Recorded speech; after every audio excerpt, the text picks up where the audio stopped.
Okay?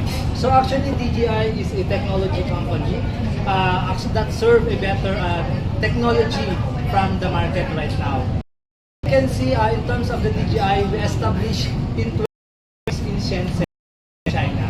So the DJI startup product is, in terms of the controller, from the helicopter to converted as a motor UAVs, yung ginamit nating product on 2006 to 2011.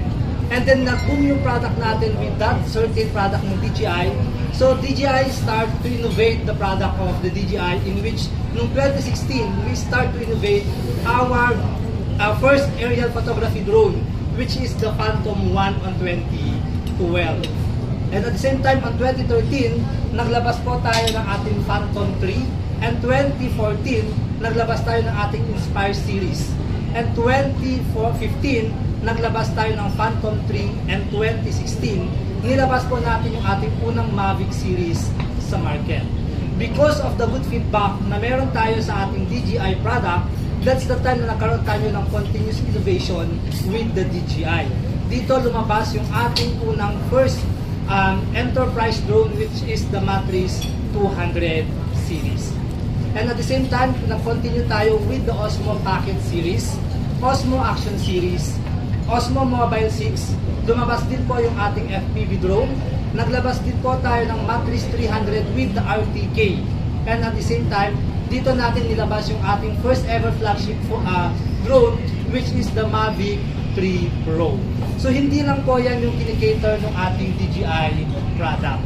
So tayo rin is susupply din tayo in terms of public and safety. Meron din po tayong rescue and operation. Meron din po tayong energy. Meron tayong environmental. And at the same time, meron po tayong agriculture.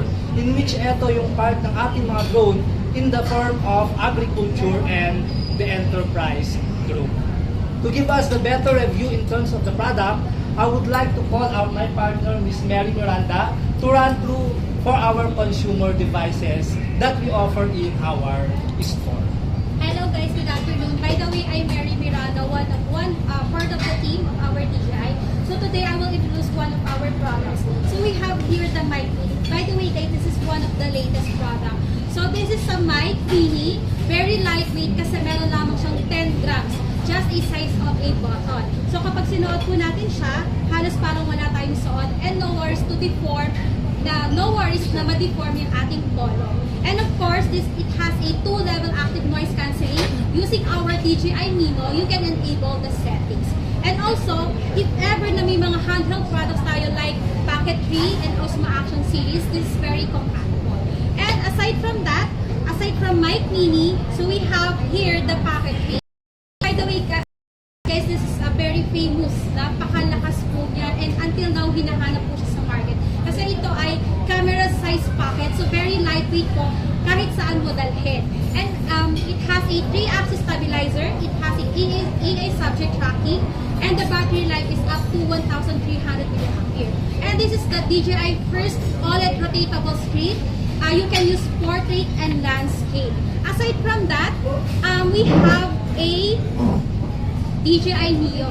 So, one of the famous again. So, unang release pa lang neto, grabe, blockbuster na agad siya sa mga mall. Parang akala mo, nanonood ako pipila ako sa mga sine, pero hindi. Ito lang po yung inaabangan nila, yung ating DJI Neo. Bakit? Kasi, even kids, they can use this one. This is very safe and very lightweight. And, this is a palm-sized drone kasi you can take off and land using a palm. And very easy to operate kasi meron lamang siyang dalawang button. One button is for power button and the other one is for the modes. And if hindi ka naman sanay gumawa ng mga tricks sa mga video kasi meron siyang 5 quick shot modes. We have the Droney, we have the Helix, Asteroid. Just click this one and automatic siya na po yung pusa magbibigay sa inyo ng video shoot. And 18 minutes for the flight time, and we have a Neo standard combo, and we have the creator combo. So dalawa po yung variant niya. And ang maganda dito, kung ikaw ay gumamit na before ng mga Avata series, na gumagamit tayo ng mga yung goggles, and the RC control, the RC motion, you can use also for this one. Okay, so yun, maganda kung may product ka na before niyan, pwede mo rin siyang magamit po dito.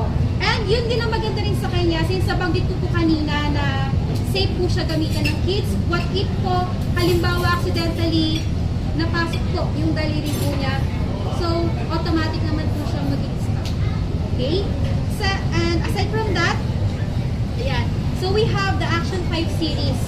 So ito, very famous din to. Kung ikaw ay mahilig magpunta sa mga beach, mag-dive, ayan, so perfect po itong gamitin underwater. Up to 20 meters po, pwede po siya natin gamitin underwater. And then meron din siya mga automatic na pagre-record na halimbawa, once na nilubog po natin siya sa tubig and nakaramdam po siya ng pressure, automatic po siyang magre-record. And yun nga rin po ang tanong. So minsan sa mga sobrang excitement natin pag nasa ilalim na tayo ng dagat, nakakalimutan natin maglagay ng memory card. Tama po ba? So pag nakalimutan natin ng memory card, hindi na natin ma-record yung mga memories natin. So sa kanya po, even though wala siyang memory card inside the Action Cam, it has a 47 gig built-in storage and expandable up to 512 gig storage. So ayan, we have a standard combo and we have the adventure combo for more accessories included in the package. So that's all in our if you want our products, you can visit our store to get more information about our DJI tools. Thank you.